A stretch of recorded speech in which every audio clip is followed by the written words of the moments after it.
All right, good evening, dear friends. How's it all going? Some bislach. Okay, we are continuing chapter 37. I sent out a updated, not yet final, but the next layer of chapter 37. So I just want to make sure that in today's email you saw that. Today's email should go till page 280. Sounds familiar? So if the text goes down till page 280, you're good. If not, you don't have the new text. Chapter 37 is a big chapter. And what we're doing over here is we are learning about how the mechanism happens. Meaning, how do we make the big goal to happen? The big goal, the big end game, is to make this world into a home for God. That's what God wants. Why does he want it? I don't know. I guess if I was God, I would know why. But it doesn't matter why he wanted it. The point is, that's what he wanted. And he communicated that to us in the Torah. And it's our job to do it. It's our job to make it happen. When it will finish happening, when the last nail is hit, when we get that last straw in place, okay, that's when Mashiach comes. But the Alter Rebbe told us it's a long process throughout the entire time and duration of the Jewish people being in exile that we're slowly making it happen. So here's the mechanism. Here's how it works. Our world is filled with an energy called klipa, which means the energy of life, the energy of existence, is a form of energy that we call klipa. Klipa is a key word for this chapter, right? Klipa means it's energy, but the energy itself completely conceals and obscures the godliness of that energy. Which means, what is the energy that's giving existence to this cup? It's godly energy. But you look at this cup, you don't see godliness. That's called klipa. Klipa is a layer, an element, an ingredient that creates this barrier, that creates this mental distance between our perception and the godly nature of the godly truth of the energy of life. Now, klipa is what makes this world ungodly. How do we make this world godly? We have to slowly take every single thing that exists in this world, that's klipa, and do a mitzvah with it. When you do a mitzvah with something, you take that klipa energy and you convert that energy from klipa energy to holy energy. And holy energy simply means energy, but now it's energy that allows God to shine forth. Klipa energy is holding back God, not allowing God to shine. It's eclipsing God. Holy energy is allowing God to shine forth. So if I could take this cup and do a mitzvah with this cup, what I'm doing is I'm taking the energy that is giving life, that is giving existence to this cup. And now the energy of this cup, because I did a mitzvah with it, is allowing God to shine forth. In other words, this little piece of our universe, this cup, the physical existence of this cup, is, instead of it withholding God, it is actually allowing God to shine through it. Now, our senses don't see this yet. I want to remind you, our senses are not able to discern this yet. When Mashiach comes, we'll be able to see it. When Mashiach comes, we'll be able to see the awesome power of every single mitzvah that we did and how it brought God into our world. Right now, we don't get to see it. Okay. Another key ingredient to know over here is that there's two types of klipa. And this is going to be critical again to remember for today's class. There is a thinner, lighter form of klipa. Then there's a very harsh form of klipa. The lighter form of klipa we call in Hebrew klipat noga, which means a more transparent and a more translucent, a more shiny form of klipa. But which means there's klipa here, But the klipa level is not so strong. So when something is klipat noga, it is hiding God, it's concealing God, but not in such an extreme way. Then there's something called the harsher klipot, the totally impure klipot, which in Kabbalah language that's called the three impure klipot. Now, it's three different categories, but we're piling them all into one category. The three impure klipot just simply means this is klipa, which is extremely thick, extremely heavy. And to break through this klipa, to get rid of the klipa element within this given item, is beyond human capability. All right, just to give you a little bit of an example. If I give you an orange and I give you a coconut, and I say, please peel the peels off of these two fruit. An orange is a peel that you could use your fingers and your nails and you could peel it right off. What about a coconut? You can't do it yourself. Okay, if you use a tool, you could do it. But you got my drift, right? There could be an element, a shell. One is a lighter form of a shell. One is a very thick and harsh level of a shell. This is the key.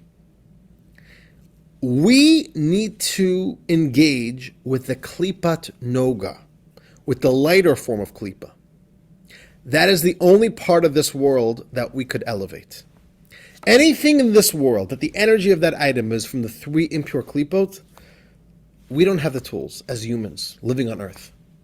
We don't have the tools to somehow work with and transform and elevate and make holy anything that has its energy of the three impure klipot. So what is something that has its energy from the three impure klipot? Well, anything the Torah tells us is not kosher. And not just food, but in general. Any activity, anything, any place that the Torah says it's not for a Jew. That means that this energy is energy of klipa, which is so strong that we simply don't have the tools to elevate it. And for that reason, all it could do is actually corrupt you.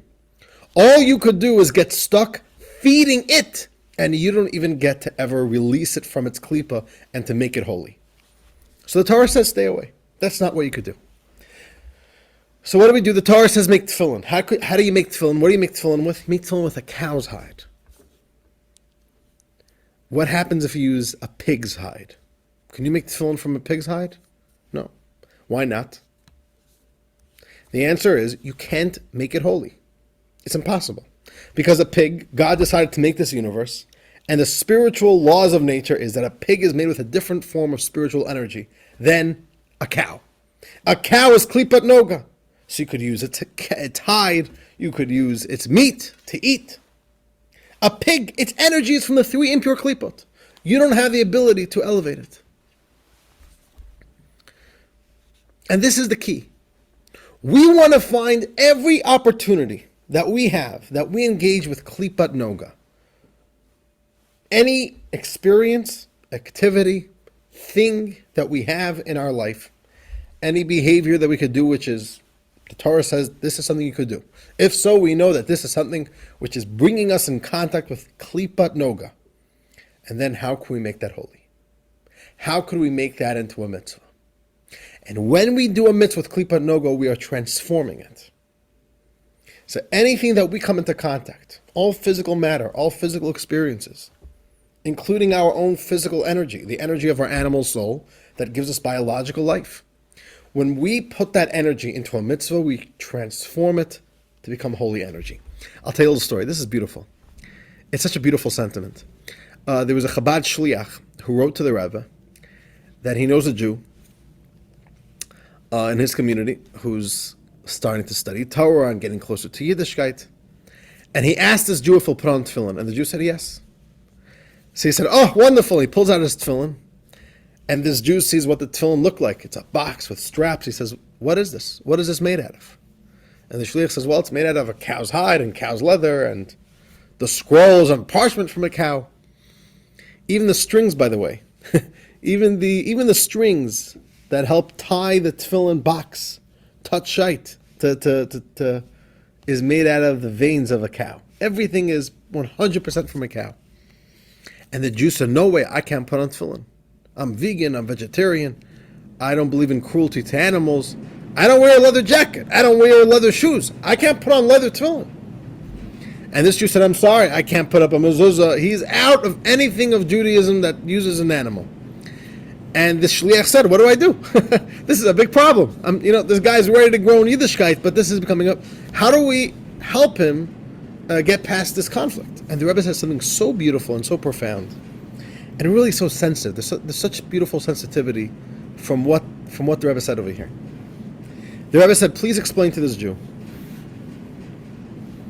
that we don't need to slaughter a cow to make tefillin, to use it for tefillin. You only need to slaughter a cow to eat its meat. But to use a cow for parchment, for tefillin, for a Torah scroll, for mezuzah, and to use a cow's hide to make tefillin boxes and tefillin straps, you don't need to kill it. It could have died naturally. And the Rebbe said, well, just think about it. A cow dies naturally. There's two options of what can now happen to this cow. Either this cow could sit out in the open, in the grass, and slowly decompose and get eaten up by maggots and start smelling and releasing all its inner fluids into the ground. And then the birds come, pick away at its flesh. And that's one option of what could happen to this cow. The other option is that we cannot take this cow, and instead of it decomposing and eaten up by maggots, we could take its hide and work it and make tefillin out of it. And now this tefillin is going to be used for years and years and years and years by a Jew who's going to treat it with respect and love. And every single day before this Jew puts on that pure tefillin, he's going to give it a kiss. And if it falls on the floor, he's going to give it a kiss. So he says, if you have sensitivity towards animals, what do you think is more beautiful to become the fate of this cow? It's such a beautiful response, no? And it's really true. In Judaism, we are at the top of a food chain. We're at the top of a food chain. We have to kind of think about that. And we're going to get a little bit more into that right now. I don't want to jump the gun over here. I want to read a little bit more before we get into this idea. But the idea is whatever we could put into a mitzvah, we are elevating it. And that's our job in this world. Our job in this world is to find opportunities, to engage with the world, and to elevate it. With all that introduction, dear friends, time to dig in. We got a lot more to go. It's a big chapter, both quality and in quantity. It's the word count, right? I told you about this. The word count of this chapter is very large. It's a big chapter. We're probably going to be doing 4 or 5 classes on this chapter, which is unheard of. I don't think we've ever done more than 3 classes a chapter till now in Tanya. So we're going to be sitting on this chapter for a long time. All right, guys, you ready? All right, let's do some reading over here. L'chaim. It's very apropos that before I read this next piece of Tanya, I'm taking a sip from my coffee, and I'll explain to you soon why. This was very, very highly significant, what I just did. I'm drinking coffee, and now we're going to learn some Tanya. Okay, you'll see why now. Okay, let's go. Page 277. Bringing God into your reality. Says the author like this. That takes care, everything we spoke about takes care of the object and the person directly involved in the mitzvah. But it goes even further. Okay. Till now we said that whatever you invest directly into a mitzvah, you convert it from being natural, klipa energy, and you make it into holy energy. So that includes the physical object you bring into a mitzvah. You take 2 candles, you're using a match, you're using this physical stuff that you are directly investing in this act of a mitzvah. The etrog, the lulav, which is a palm branch. The cow that for the tefillin, right? You're directly taking stuff and using it for the mitzvah. That becomes holy. As well, the energy that you invest into the mitzvah. You are using energy. You are using finite human energy and putting that into the mitzvah. Okay, but it goes even further. Now, if you think about it, I'm just one small little yidela. I'm just a small little Jew. How much of the world's resources do I come into contact with to begin with? And how much of the resources of this world that I come into contact do I have the opportunity to make it part of a mitzvah? And just think about it. How many cows am I going to be able to bring into my life throughout my whole lifetime? I don't know. I own 2 pairs of tefillin. Okay, most people use one pair of tefillin. If you start putting on tefillin every single day, there's an idea sometimes to even put on 2 pairs of tefillin. One that's built, they're very similar, but one that's built according to the opinion of Rashi, and one that's built according to the opinion of Rabbeinu Tam. Okay, that's advanced stuff. I don't know why. Something is... Okay. Something's itching me over here. Okay, I'm sorry. And Dr. Lieb, we need a doctor's consultation over here. All right, no.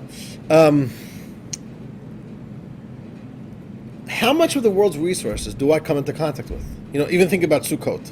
How many Sukkots do I have my whole life? If I live till 120, how many lulavs, how many etrogs do I get to use throughout my whole lifetime? If I live till 120, a little bit over 100. You know how many etrog fruits grow around the world? Not as much as apples, but I don't know, millions. But I don't even know. Just in 1 year, how many etrogs grows on trees? So there's not that many Jews out. If our job is to take every single part of this world and turn it into a home for God, and the way to do that is by taking stuff from this world and putting it into a mitzvah, that's a tall order. How are we going to be able to touch every single cow, every single drop of water in the ocean? I'm saying this is a big, big, big job to somehow touch the fabric of the entire world. So the Alter Rebbe says, okay, now we got to back up. Let's now get a bigger picture. We got to now take it to level number 2. Level number 1 is whatever you directly put into a mitzvah becomes holy, becomes a home for God. But now we're going to go to level number 2. And this is fascinating. Let's look at what the Alter Rebbe does over here. Says the Alter Rebbe, let's discuss the energy of this biological soul that's invested in articulating the words while studying Torah, praying, or anything similar, or in mitzvahs that require physical action. Let's talk about the energy that you use from the biological soul that is being invested in saying or doing a mitzvah. Okay, so let's think about it. If you study Torah, or you pray, or you do a mitzvah, you are using human energy. Where does that energy come from? What do you say? Where does energy come from? I'm moving my fingers to do a mitzvah. Where did that energy come from? I'm saying very practically. I'm saying even biologically. Where did it come from? I'm not talking spiritually over here. Purely biological. Yes, David? Food. Eating. From food, from eating. Oh, one second. Body, so you can feed your soul. Feed the body, so you can feed the soul. But you're skipping a step. The Alter Rebbe first says, no, you're right. But the Alter Rebbe first says, your bloodstream. Blood, the only way fingers can move is because there's energy that's pulsing through the fingers. That energy is brought to you via the bloodstream. Correct, doctor? Joel, we're right about that, right? Which means, if God forbid there's a part of your body that loses blood circulation, slowly but surely that part of the body is simply going to lose life. Because life energy can't reach this part of your body. So the energy comes from the blood. Where does the blood get energy from? And this is what David said. The blood gets energy from the food and the drink you eat and drink. You eat. Eat is fuel for the body. You eat some food or you drink something. It enters into your digestive system. And your body, your digestive system, metabolizes what you eat and drink. And Leah, like you right over here, yeah. And then literally the food creates your blood. It becomes your blood. And it brings energy into your blood. So the Alter says, let's back up for a second. You're investing energy into a mitzvah. That energy is brought to you via the bloodstream. Where does the blood get its energy from? From the food you ate this morning. Or 2 hours ago. So Alter says, let's now back up and realize just how much larger the power of a mitzvah is and what the mitzvah touches. Let's read. This energy, the energy that you put into the mitzvah, is nourished and sustained from your blood, which is genuine klipat noga. The blood that you have in your body is klipat noga. It's klipa, right? It's the human Jewish blood is klipat noga. Why? Because you ate and drank food and drinks that were under the dominion of and nurtured from klipat noga. And then that food and drink became your blood. So you eat food. Food is not holy, right? This cup of coffee is not holy. It's klipa noga. It's natural. Natural energy, which is klipa energy, which is hiding God. This coffee literally becomes my blood. It metabolizes and becomes my blood. So my blood is klipa noga. And then what I do with that blood and the energy in the blood? Then I do a mitzvah with that energy. So says the Alter Rebbe, bottom page 277. And now that the biological animal soul's energy that was nurtured by that food and drink is now being invested in a mitzvah, that food you ate is undergoing a transformation from negative energy to positive energy and is now merging with holiness. This is happening because these mitzvah words or actions are the embodiment of God's innermost will, and there's no concealment of God there. You see what's happening? We're taking energy, the energy of the food and the drink, the food and the energy, the food and the drink itself. A cup of orange juice, a bagel you ate this morning. What is happening to that? It's now being invested into a mitzvah. And all of a sudden it becomes negative klipa energy to becoming holy. As a result, says the Alter Rebbe, page 278, as a result, the energy of the food and drink driving those words and actions is also fused within God's infinite light, which is his will. And the energy of the biological animal soul is included in that fusion and is elevated. So the Alter Rebbe says, let's back up over here. You eat.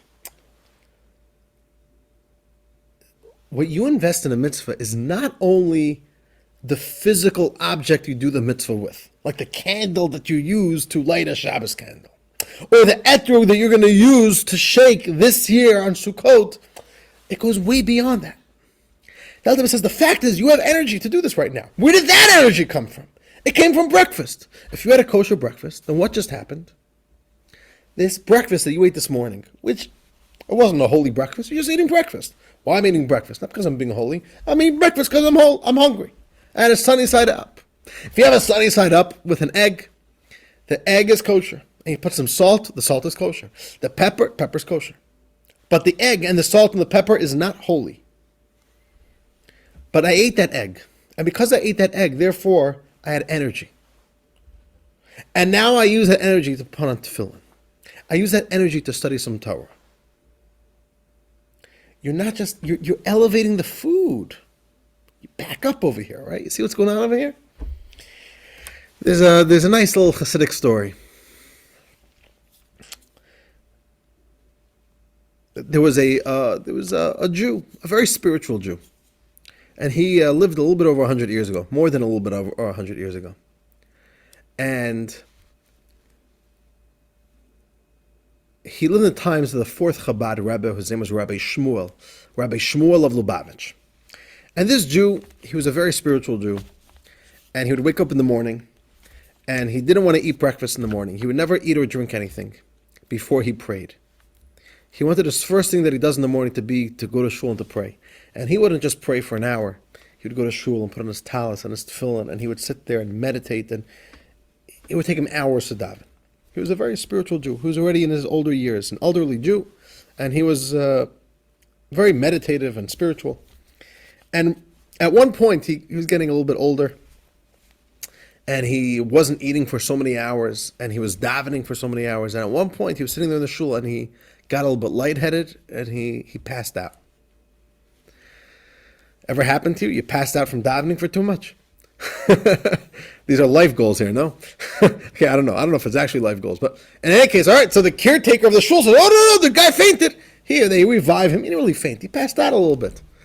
And they said, okay, I think it's time for you to go home. And they walked him home. His wife sees that her husband's being walked home. She says, what happened today? They said, oh, he passed out in shul. She said, oh, no, this is not good. We're going straight to the doctor. They go to the doctor. The doctor sits down with his patient, this elderly Jew, and starts asking questions about his lifestyle. What time do you wake up in the morning? What do you do in the morning? Do you exercise? When do you eat breakfast? And he basically discovered this guy doesn't eat breakfast. He goes straight to shul, spends a few hours in shul. He's davening, he's meditating. And the doctor said, listen, it's not healthy for you. And the doctor gave him this following prescription.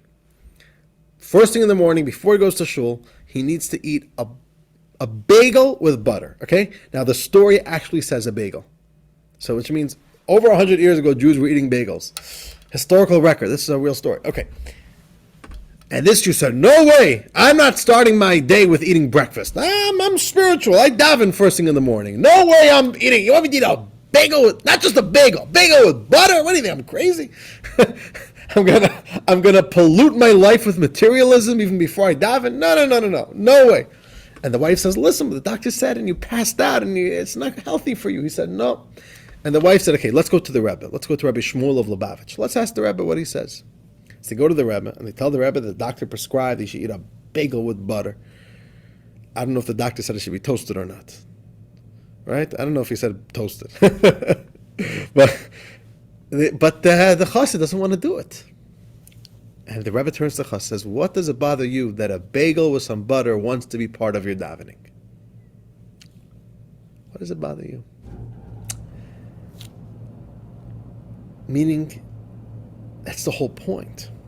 The whole point of the spiritual life of a Jew is not that we should be able to live a spiritual life divorced from the world.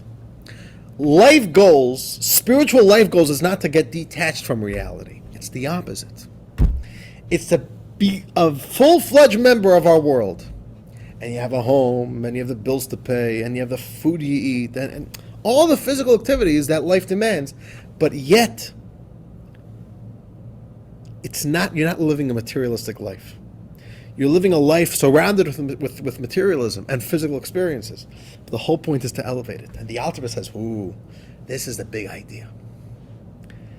When by a Jew living his or her life, and by a Jew living life of doing a mitzvah, every opportunity that they can, a mitzvah and studying Torah, what happens is we are slowly elevating the world. Each Jew on their own. And this is an idea that we're going to start learning about today, but we're going to really develop it more next week. So it's a big idea. We're going to start today. But what the Alter Rebbe basically says is, every single Jew has parts of our world that are earmarked with your name on it. Okay? I want you to think about that. You were born, and even before you were born, there were elements, literally materials of this world, that says this is for Rabbi Dubov. This part of this universe for Rabbi Dubov.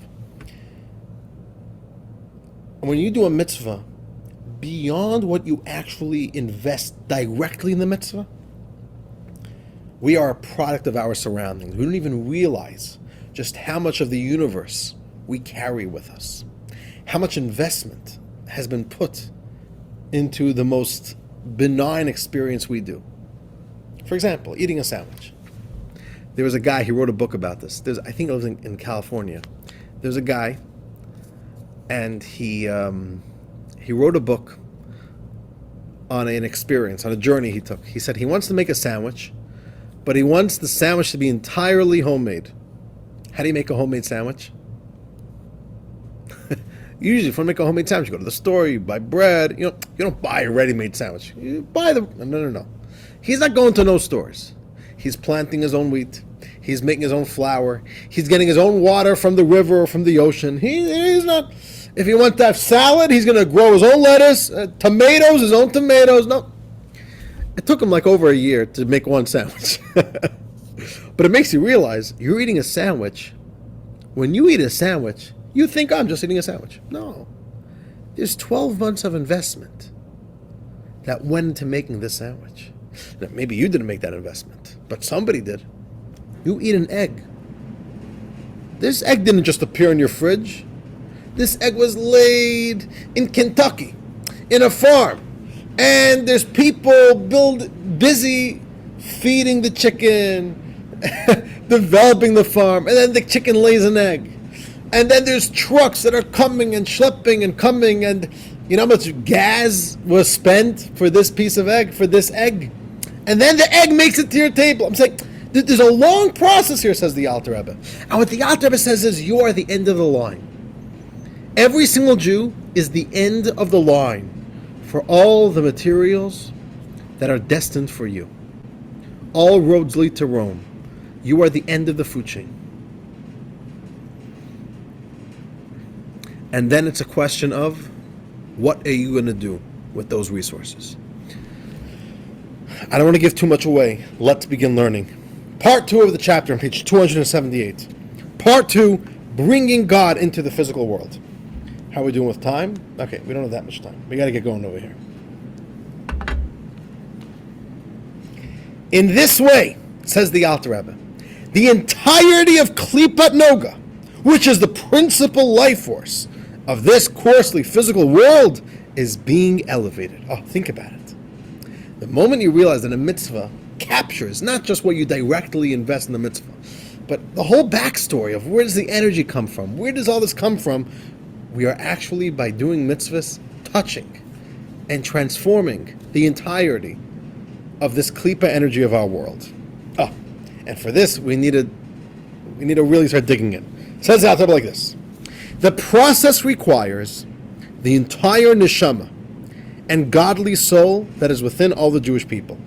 We need the entirety of the Jewish people. We need the entirety of the soul of all Jewish people. Meaning, we need all hands on deck to make this happen. How does it work? It says the Alter like this. That general soul divides more particularly into 600,000 units, and each particular soul needs to fulfill all 613 mitzvahs of the Torah. Okay, let me give you a little bit of Kabbalah here. Kabbalah says that when God created the world, God created a Jewish soul, one Jewish soul. The same way that the physical body, even though there's billions of cells within the human body, and even though every single cell has its own specific identity and function, but all cells began with one cell, correct? Or two cells, right? The male sperm, the female egg, and that's it. And then it broke up into many other pieces. So when God created the world, there was only one Jewish soul, like the initial soul, the initial sperm cell. This is the Jew. That soul started off with Adam, and it was slowly passed down. Noah possessed that soul, but Noah didn't get to keep that soul. It slowly moved its way down through the story of humanity until that soul entered Abraham. And Abraham got that soul as his own personal identity, and he became the first real Jew. Abraham gave that soul over to Isaac, and Isaac gave that soul over to Jacob. And at that point is when the soul began splitting, which is also what happens in pregnancy, right? The original cell, slowly, we're going to start breaking it up into more pieces. The cell became 12 cells, 12 souls, the souls of the tribes. The 12 tribes of Israel, that's the Jewish soul beginning to create 12. Then it says when the Jewish people entered the land of Egypt originally, 70 Jews, 70 souls, the household of Jacob. And when the Jews left Egypt, the Torah gives us a number 600,000. 600,000 families, basically. 600,000 units of Jewish people left Egypt. And Kabbalah tells us those are the 600,000 souls of Israel. That becomes the number. There are 600,000 souls of the Jewish people. Now, you may ask, which is a great question, there are a lot more than 600,000 Jews alive. So what's up with the number 600,000? So the answer is no. These 600,000 souls are the core root cells, the root souls of all of Israel. But within each of these 600,000 souls are many, many sub-souls. Does that make sense? Every single soul that was ever alive is a little piece of one of these 600,000 general souls. And that's the way it works. Okay? The Alter Rebbe says there are 600,000 souls, and by the way, this is a very important number, so just keep it in mind for today, especially next week. 600,000 souls, 600,000 units, and each of those 600,000 units have within them many, many, many particular souls. Every single soul needs to fulfill all 613 mitzvahs of the Torah. 613 is not an arbitrary number. It's a very exact number. There's a very exact science here. And we're going to be learning about that exact science today. Let's start reading. What are the mitzvahs all about? It says the Alter Rebbe.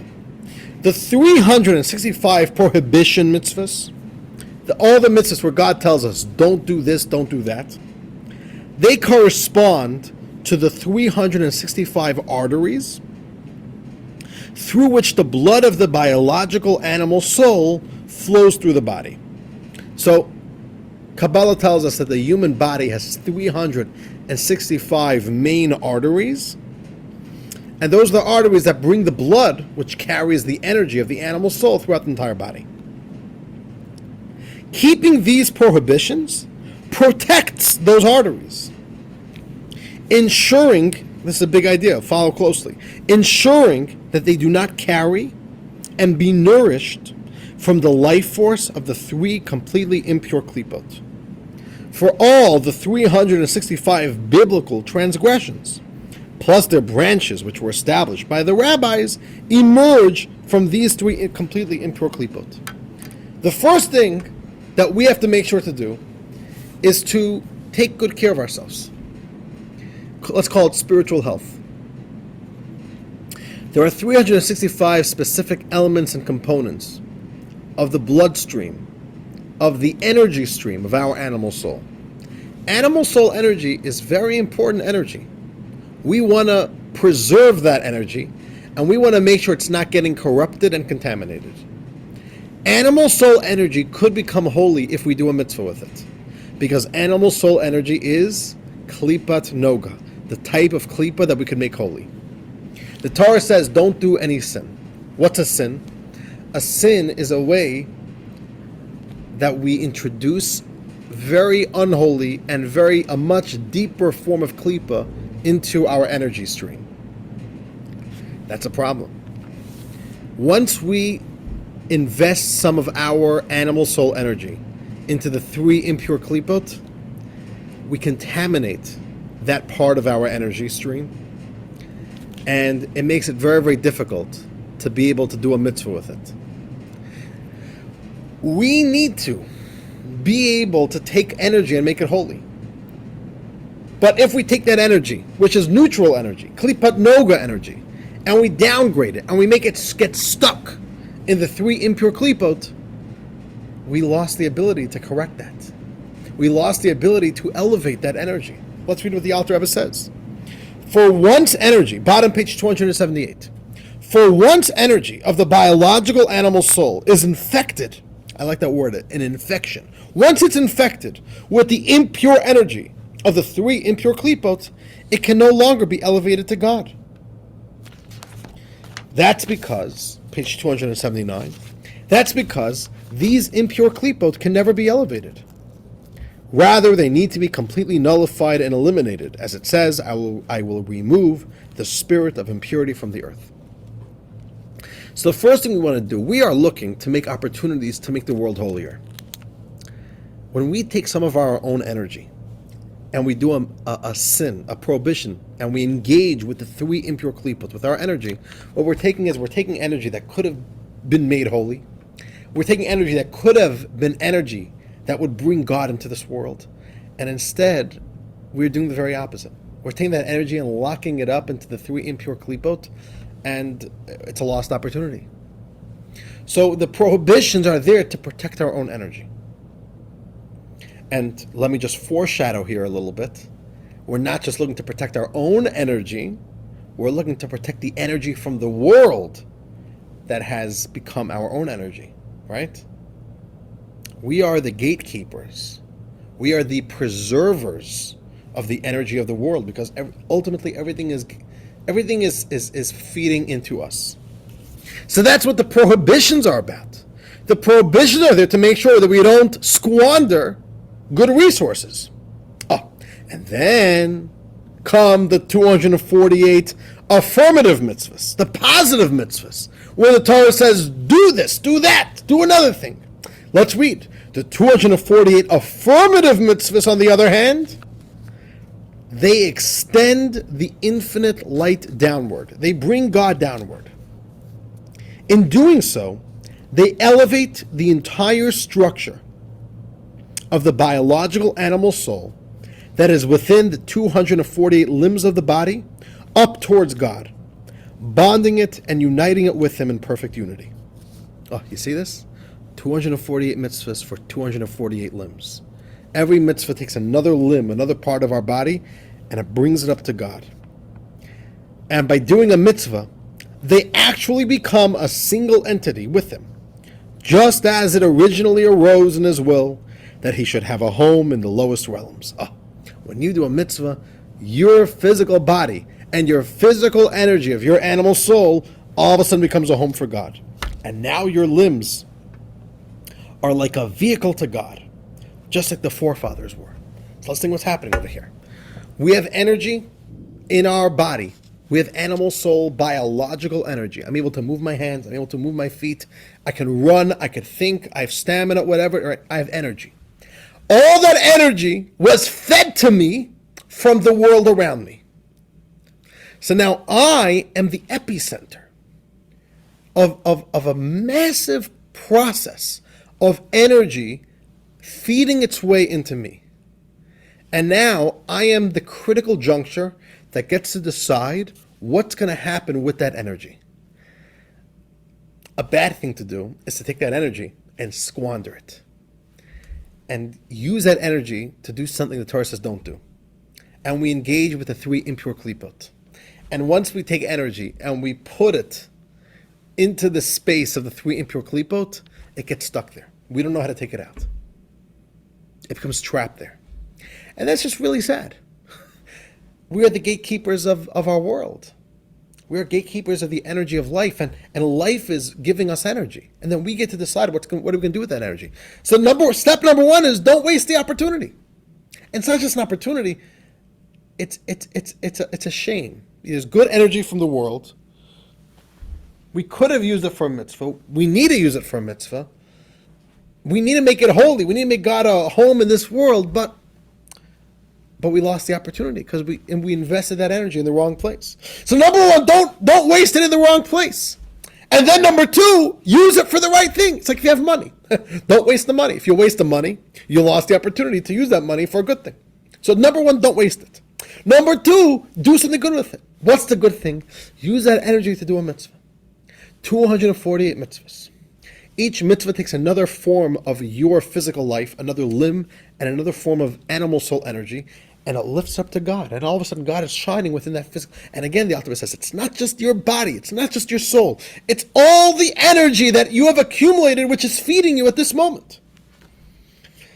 And in that way, says the Alter Rebbe, it starts with you, but really, you are the proxy for an unbelievable amount of physical material and energy that has fed you up until this moment, and now you get to elevate all of that, which is what the Alter Rebbe says right now.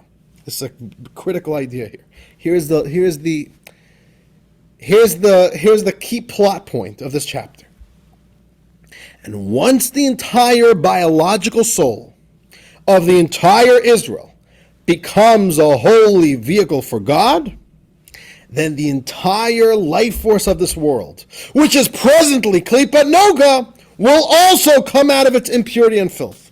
When we as the Jewish people could collectively do this mission, then we elevate and we fix the entire world, and the world stops being a world of Klipa. It stops being a world of concealment. And all of a sudden, this world becomes filled with God, and the world itself becomes holy. It too, the world, will rise to holiness, to be a vehicle to God. All of a sudden, this world is not anymore a conflict to God. It's a vehicle for God.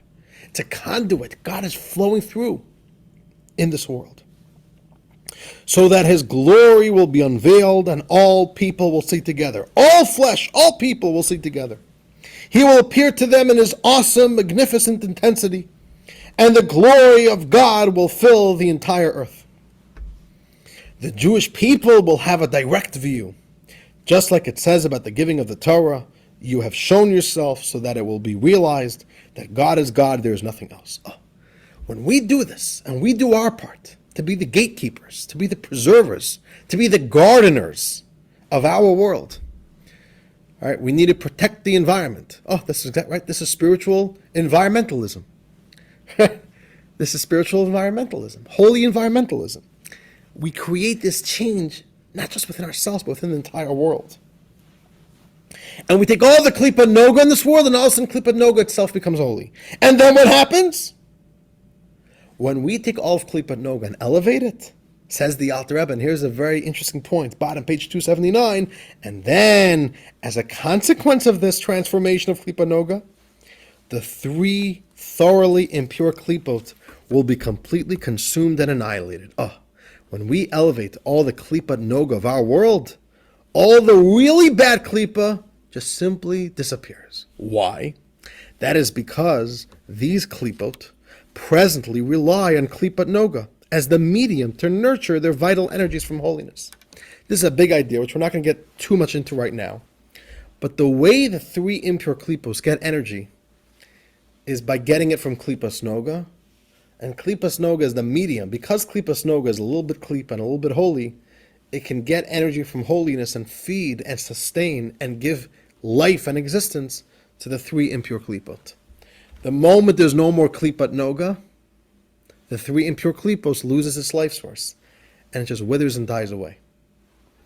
And the Alter is showing over here, it's a much bigger idea. I'm saying it very briefly. Alter is showing over here that on the one hand, we don't work with impure energy, with the really bad impure energy. But indirectly, we also get rid of that. And this way we change our world from being a world of darkness and of klipa, and from being an ungodly world to all of a sudden becoming a holy and godly world, a world that allows God to shine within it. And says the Alter Rebbe, what emerges from all this, and we're going to conclude with this thought, what emerges from all this is that the ultimate goal of the Messianic era and the resurrection of the dead, the ultimate end goal, which is the unveiling of his glory and his godliness, and the obliteration of the potential of impurity from the earth, depends on our work now. It's all in our hands, dear friends. The buck stops by us. Says the Alter Rebbe, it depends on us, extending godliness and the infinite light to the biological animal soul of all Jewish people, to all its 248 limbs, through fulfilling the 248 affirmative mitzvahs. And it depends on us to remove the impure energy from it, from our body and from our soul, by keeping all the 365 prohibitions, so that the 365 arteries are not nourished from there. And dear friends, we're going to keep on developing this idea and giving even more of the mechanism behind it, more of the spiritual science behind it next week in part 3 of chapter 37. Whew! So dear friends, next time you drink a little bit of water and drink a little bit of coffee and eat a breakfast, first of all, this is one of the reasons why I have to make sure that we are always coming into contact as much as possible with Klipat Noga energy. This is why kosher food is so important. Because we want to have energy of Klipat Noga. Because if it's not kosher, then it's from the 3 impure klipot. And if so, even if we do a mitzvah with that energy, we can't uplift that energy. That energy will always remain impure, ungodly energy. But if we eat kosher and our energy is given to us through kosher, then we're able to take energy, not just the food, but the whole backstory of that food. And we could be a part of being the preservers, the elevators of our universe, and the buck stops by all of us. That's the point. So l'chaim, we should all be inspired to do another mitzvah and to bring the physical life and the physical universe that we are all part of and make it holy, and to bring God down here into this world, have a home here in this world. And then Mashiach will be here. L'chaim, dear friends. Have a wonderful evening.